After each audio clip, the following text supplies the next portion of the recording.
visuals, welcome back to the channel. Welcome back to it's not Five Facts, it's Superhero Wednesday. We're going to get nerdy. We actually are getting nerdy for this week's episode of FFF as well that I'm recording. But it's Superhero Wednesday at the minute, not FFFFF. Yes, hello visuals. How's January kicked off for you so far? Are you enjoying it? Is it alright? Are you having a good time? Or is you just got the normal January blues, back at work, just like, ugh. Just wanted to be rich and you never had to. I really want to be rich, but not for having money, just so I never have to work again. The idea of never working again sounds fucking amazing.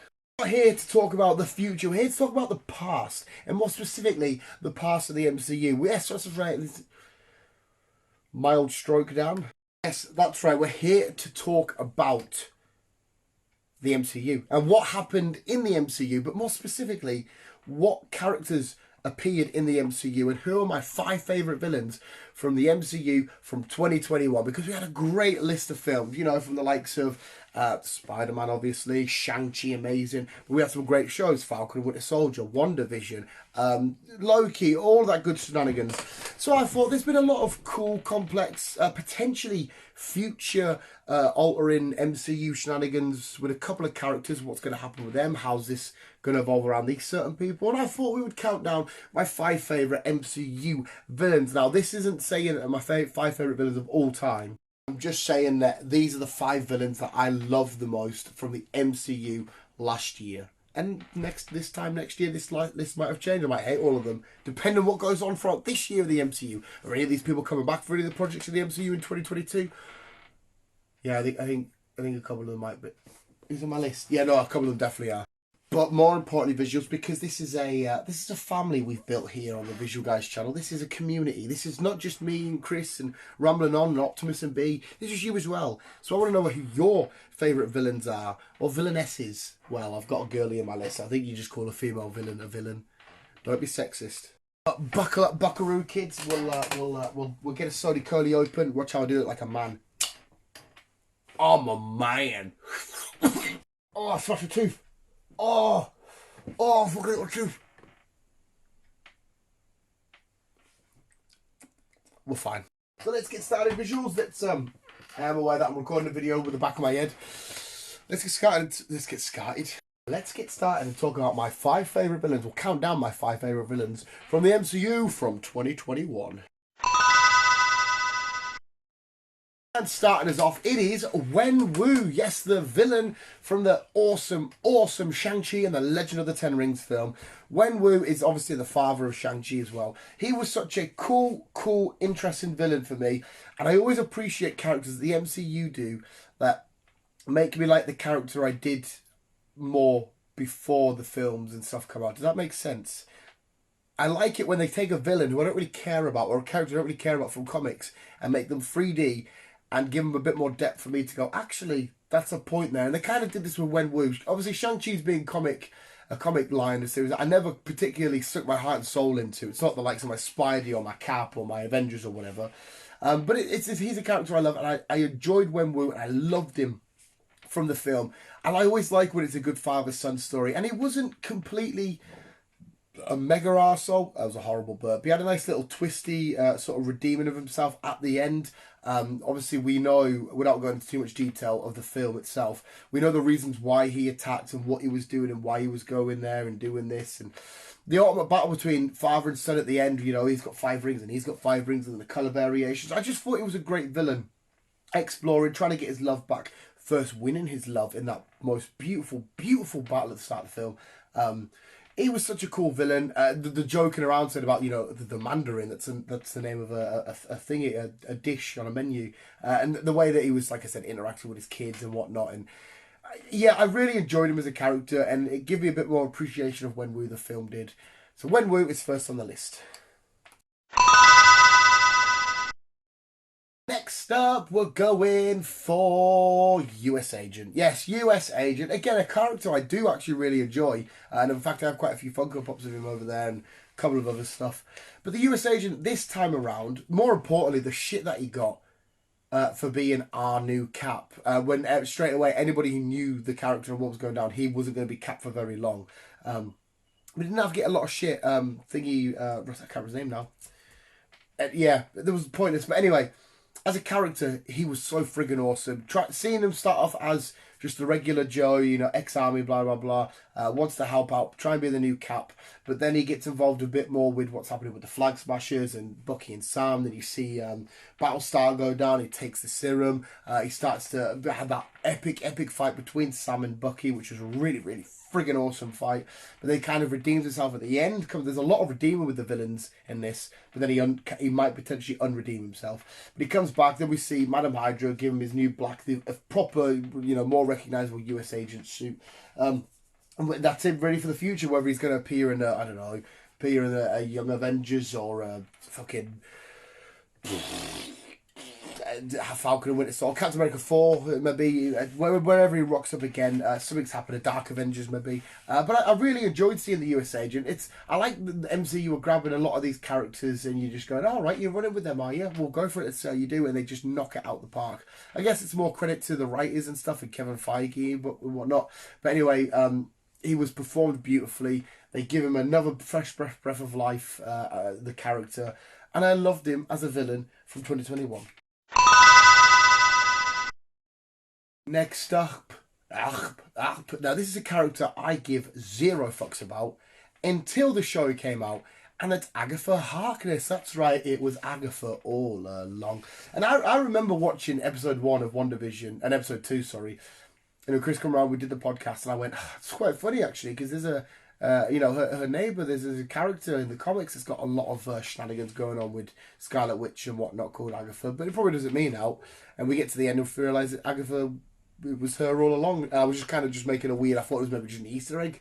Like, point out, just look, they got the same name, go for it. So that was my big boy nerdy hat put on. But Agatha was amazing. I love that they had this really cool, quite complex villain, misleading and misguiding one of the most, it's up for debate, one of the, potentially the most MCU character to date. She sat there manipulating and stirring the pot behind, because we know that Wanda goes to Westview, brings back this, well, makes this town of how she wants it and how she wants it to be perfect, and manipulating all these people and these lives and the kids coming in and Vision and all this, and there's Agatha behind her all along just watching and waiting for the right time to attack.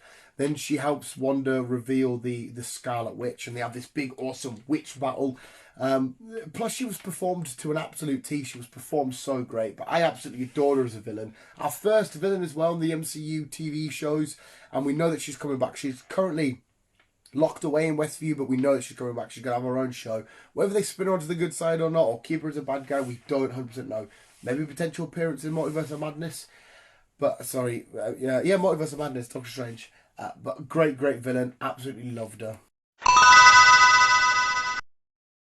Now this one, right? I'm sorry, visuals. I made a list a few weeks back claiming, you know, Venom in the MCU. I'm classing it as an MCU film of the year because of the cutscene.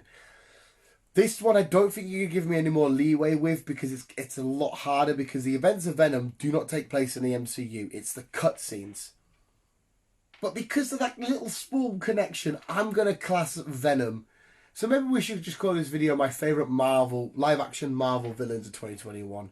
Because I'm putting Carnage on the list. Carnage being my third favourite comic book character of all time, with Spidey, Venom, Carnage. Anything to do with symbiotes going nuts, I fucking adore.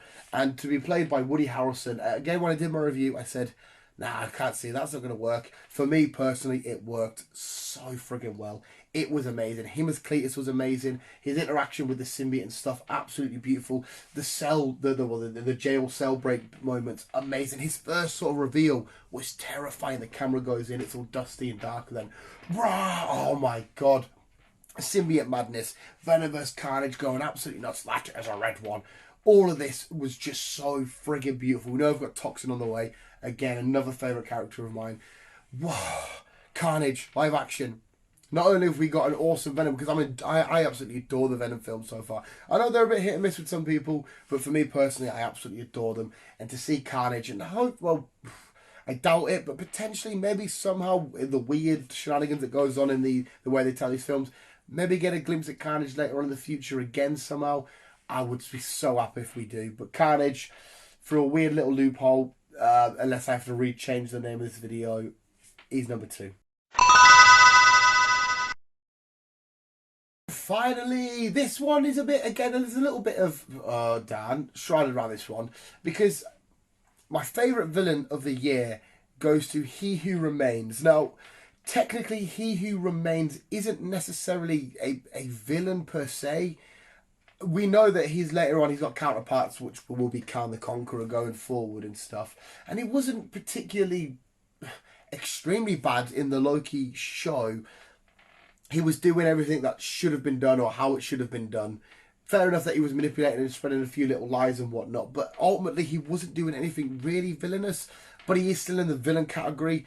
And because of the ramifications that his character may have going forward in the MCU and what his character now being here means, fair enough, not being so much He Who Remains, but the you know, his counterparts as Khan, I'm going for it, and I'm going to say Khan the Conqueror, my favourite villain. Even though we didn't see Khan, we saw He Who Remains. But you know what I'm getting at. It's one of them weird ones.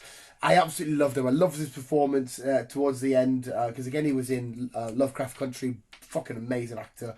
I don't know if that's coming after season 2 or not. I hope so.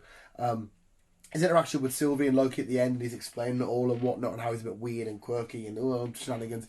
It was freaking amazing. It was absolutely beautiful. Everything about this was just done so well. The reveal at the end and all this. And then to, shit, Sylvie's killed him. What happens next? Because we're going to see the same face, the same actor, just as a multiversal, different timeline-y shenanigans as his counterpart, He Who Remains, who was the one that was keeping all the bad ones at bay. And I can't wait to see what happens. So for this, and because of what he means in the future, He Who Remains, not really a bad guy, but his counterpart, so I'm putting him all through loopholes. Khan, He Who Remains. And then my visuals, yeah, I think we'll just change it to my favourite Marvel villains, live action Marvel villains of 2021. Because obviously the villains that I've liked from the comics. Maybe I should do that one, the comics that I've read this year, which villains I liked, you know, the best from there, whatever. But that was my list. Like I said, let me know in the comments below what your favourite is. And all this shenanigans and whatnot. I got so relaxed I just started chatting. I felt like I was really just chatting away to Chris. You guys really are my friends. I can't stop. My clicky does that every now and then. It's a way for me to stop editing. So I don't have to just trim down every little bit. So I can just... But sometimes... No, I don't want to work. And I kind of worked there when I was mid-run. But anyway, visuals. That was a Superhero Wednesday. Hopefully you can... Booski. Let me know in the comments below. Anything you want to let me know about whatever the fuck you want. It doesn't even have to be Superhero Wednesday. Let's just have a crack. Visuals, thank you so much for watching. You guys are literally the best. Always keep being you. And keep on web slinging out. Maybe wondering as well why I didn't include any of the No Way Home villains. That's because I already adore these villains. I wanted to give a bit more spotlight to other people. Plus, the stuff that these guys kind of did have maybe a bit more impact in the future, but that might be proven wrong. Keep being you and keep on web slinging on.